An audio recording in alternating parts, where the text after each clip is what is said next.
주님의 이름으로 환영하고 축복합니다. 날이 차가워졌어요. 그리고 올겨울 들어가지고 가장 그 기온이 낮은 저녁 밤이 될 거라고 예고하고 있는데 점점 차가워지는 것 같습니다. 그러나 주님의 사랑이 여러분들을 두르고 여러분들을 따뜻하게 품어주시기를 주님의 이름으로 축복합니다.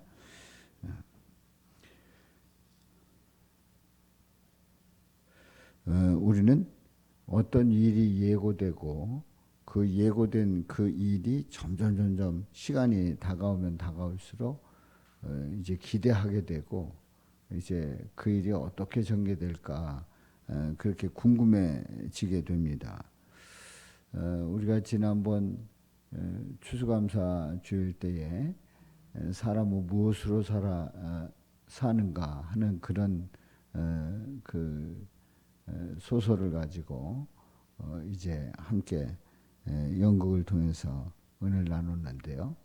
이제 그게 예고되고 점점 시간이 다가오면서 그게 어떤 연극이 될까, 그리고 좁은 무대에서 그게 어떻게 설치가 될까, 그리고 어떤 메시지를 줄까 이제 궁금해오다가 그 시간이 딱 돼가지고 공연이 되면서 그 진행됐던 그런 내용들을 보면 참 감동이 되고 또 미하일의 그야말로 그 대사를 이렇게 말하면서 그 눈빛 속에서 그 진한 그 예수님의 그 사랑을 느끼게 되는 그런 과정을 보았습니다. 우리가 어떤 일을 계획하고 그 일이 준비되고 그리고 시간이 다가와서 그 순간이 딱 돼서 가장 클라이막스가 되었을 때에 그때의 그 느낌은 이제 지나고 나면 야 그때 그런 느낌이었고 또 그때 우리에게 어떤 마음을 주었는가 하는 것을 이렇게 느끼지 않습니까? 바로 이제 구약에서 천지창조 이후에 구약에서 계속해서 예고되는 말씀이 있습니다. 그 예고되는 말씀이 바로 메시아가 이 땅에 오신다는 거죠. 인간을 구원하러 오신다는 거예요. 그게 이제 구약 성경에서 계속 이어지게 됩니다. 그래서 그 성경 속에서 예고되는 그 내용이 실제로 하나님의 아들 예수 그리스도가 이 땅에 오는 그런 일이 있었단 말이에요. 2000년 전에. 그래서 구약 성경에서 예수님 오신다고 말씀하고 있는데 예수님이 실제로 오시는 그 탄생의 그 순간은 어떤 느낌일까요? 가장 중요한 감격적인 그리고 그야말로 리얼한 아주 생생한 현장감을 느끼게 됩니다. 우리가 성탄절을 앞두고 누가복음을 통해서 새벽기도의 은혜를 받고 있습니다만은 오늘 그 아침에 오늘 새벽에 보았던 말씀을 통해서 우리 예수님께서 마구간에 태어나셨단 말입니다. 그래서 8절에 있는 말씀에 보면은 그 지역의 목자들이 밤에 밖에서 자기 양떼를 지키고 있습니다. 그러니까 우리 예수님은 태어나신 상황에서 이제 또 한편에서는 그 지역에서 목자들이 밖에서 양떼를 지킵니다. 그러니까 무대가 마구간에서 그 들녘에 있는 양떼 지키는 그런 사람들로 그 무대가 이제 밖에서 비춰지는 겁니다. 주의 사자가 곁에 서고 주의 영광이 그들을 두루 비춥니다. 그들이 너무 놀라는 거예요. 너무 놀라는 거예요. 주의 영광이 그들을 비출 때에 주의 사자가 있고 주의 영광이 비출 때에 그들이 놀랍니다. 무서워합니다. 그때에 천사가 무서워하지 말라 말씀을 합니다.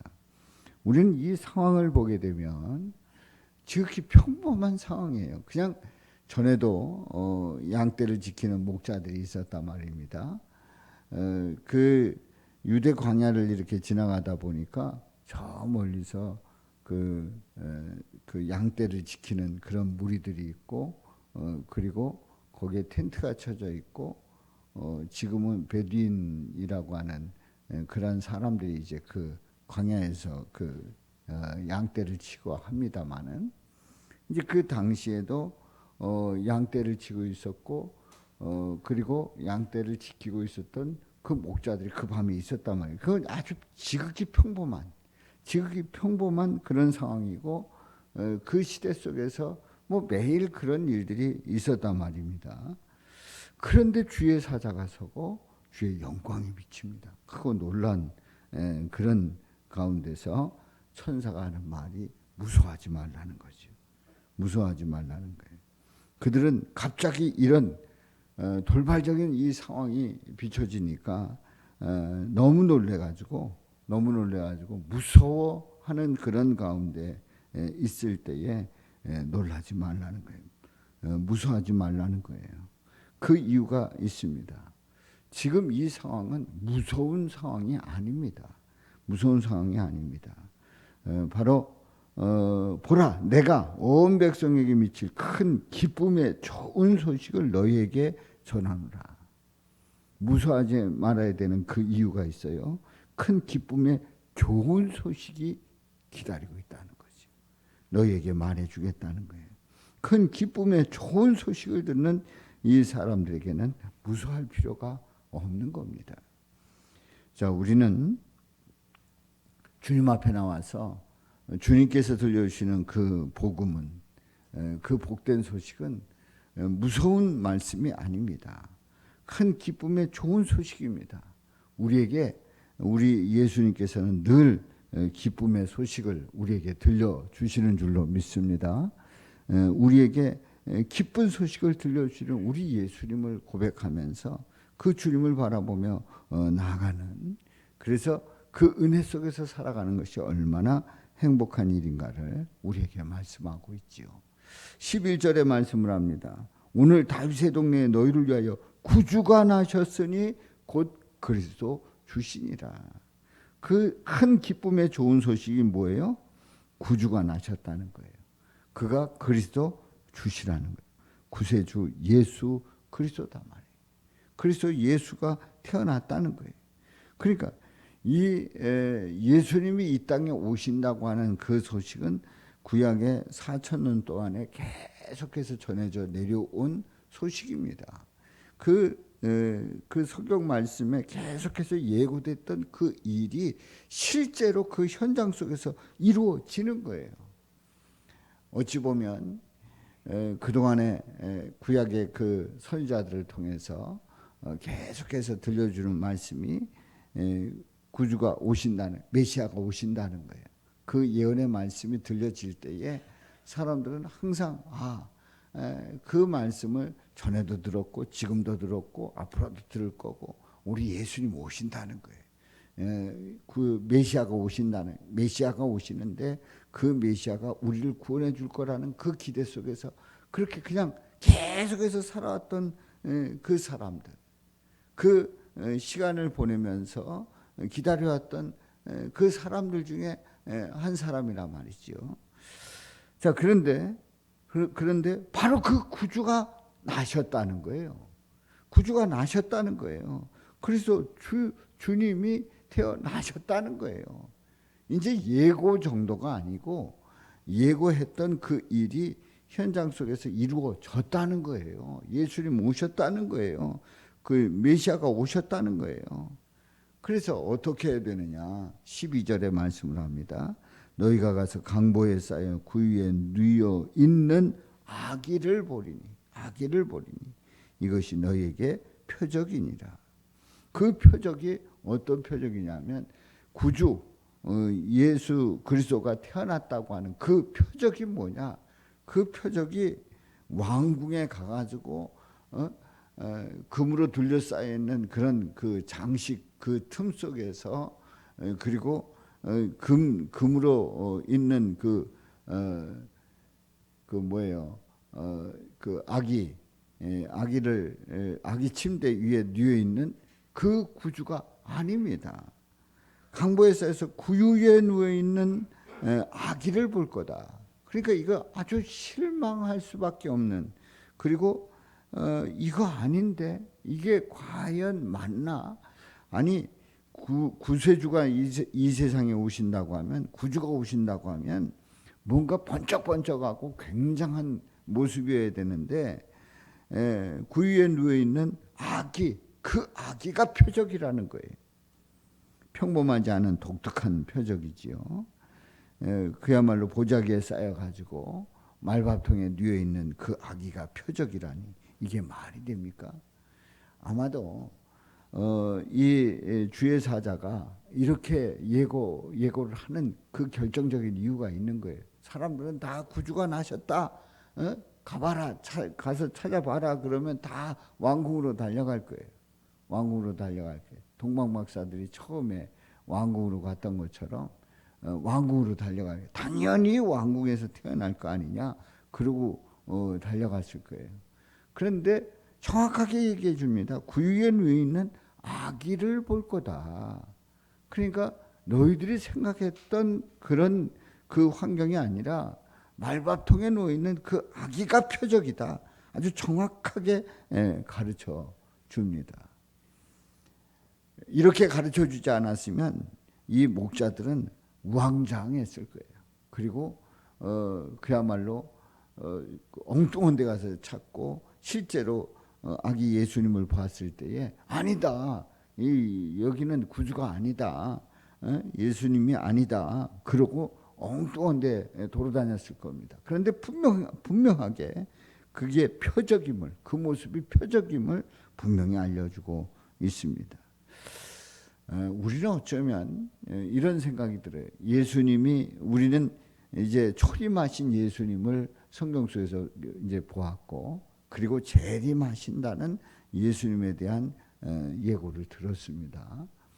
그리고 이제 그 성경의 역사 속에서 보면은 재림하시는 예수님을 기다리고 있는 시점에 있는 거예요. 초림은 이미 우리는 지나갔고, 2000년이 지나갔고, 이제 재림하실 예수님을 기다리고 있는 시점이에요. 근데 재림하시는 그 예수님이 오실 때에 어쩌면 우리 시대 속에 올 수도 있어요. 우리가 살아있는 동안에 예수님이 오실 수도 있어요. 아니면 우리가 이 세상을 떠나고 천국에 갔을 적에 이 다음에 일이 될 수도 있어요. 우리는 잘 모릅니다. 그런데 재림하시는 그 예수님이 오셨는데, 재림하시는 예수님을 보면서도 아닌데 이러지 않을까 하는 생각도 들어요. 그런데 성경에서는 분명히 말씀을 합니다. 재림하실 때 그 모습이, 올라간 그 모습 그대로 오신다고 했기 때문에 우리는 재림하시는 예수님에 대한 그 모습을 정확하게 기억을 하고 그 예수님을 만나면 되는 거지요. 자, 오늘 이 말씀에서 이제 구유에 누워 있는 아기가 표적입니다. 뭐 휘황찬란한 침대에 누워 있는 그런 아기가 아닙니다. 뭔가 불빛이 반짝반짝한 그런 곳에서 태어난 그 아기가 아닙니다. 구유에 누워 있는 아기입니다. 중요한 것은 이 아기를 하나님께서 인정하시는가 안 하시는가는 어떻게 알 수 있을까요? 바로 13절의 말씀입니다. 호련히 수많은 천군이 그 천사와 함께 하나님을 찬송하여 이르되. 자, 수많은 천군 천사가 하나님을 찬송합니다. 찬양과 영광을 돌립니다. 어떻게 보면 초라해 보이고, 어떻게 보면 우습게 보이고, 어떻게 보면 이거 아닌데 왕자보다 더 약한 모습으로 왔는데, 이런 비교 속에서 아니다 생각할 수도 있겠습니다만은, 우리 하나님께서 천군 천사를 보내서 하나님을 찬송하면서 그 모든 그 천군 천사와 함께 하나님께 영광 돌리는 그 모습을 이제 이 목자들이 보게 되고요. 그리고 그 모습 속에서 아기 예수님이 하나님의 아들이심을 선포하는 그 너무나도 영광스러운, 너무나도 멋진, 너무나도 감격적인 그 모습을 우리 예수님 태어나셨을 때 보여주시고 있단 말이에요. 그래서 14절 말씀 우리 다 같이 읽습니다. 지극히 높은 곳에서는 하나님께 영광이요 땅에서는 하나님이 기뻐하신 사람들 중에 평화로다 하니라. 그렇습니다. 지극히 높은 곳에서 하나님께 영광이고 이 우리 예수님이 태어나신 이 사실이 하나님께 영광이고 땅에서는 하나님이 기뻐하신 사람들 중에 평화로다. 평화를 주시는 그야말로 영원히 죽을 수밖에 없는 우리를 구원해 주시는 그 예수님의 놀라우신 그 사역이 우리와 함께 하셔서 또 우리를 살리시고 우리 주님 앞에 나갈 수 있는 그 길을 열어주시는 그 평화가 임함을 선포하고 있습니다. 그렇습니다. 구약에서 예고되었던 일이 실제로 이루어져서 예수님을 눈으로 보게 되는 일, 그 일은 크게 감동을 주고 그야말로 우리를 떨리게 하는 그러한 일이지요. 하나님이 이 땅에 내려오신 그 생생한 현장을 우리는 말씀을 통해서 보면서 이 모습이야말로 하나님이 살아계신 하나님이 이 땅에 내려오시는 성육신의 이 거룩한 이 모습이 인류 최고의 무대이고 감격적인 무대임을 우리에게 말씀하고 있습니다.